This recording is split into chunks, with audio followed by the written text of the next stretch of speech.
Mabuti na lang. Sinunod ko ang payo ng aking mga magulang na huwag ako masyado magiinom ng kape dahil masama sa aking kutis. Di sana'y hindi ganito ang aking kutis. Kutis porcelana!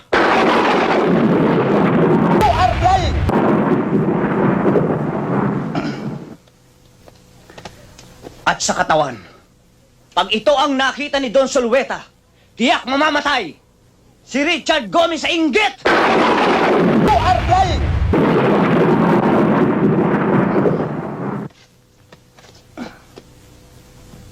At kapag naka-profile, anong sinabi ni Gabi Concepcion?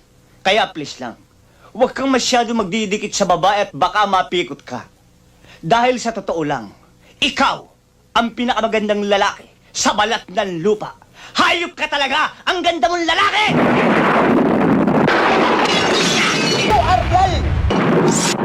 Patawarin niyo po ako sa mga kasalanan ko, sa mga kasinungalingan ko. Nagbibiro lang naman ako eh. Kayo naman, hindi na kayo mabiro eh. Sige na, patawarin niyo na ako.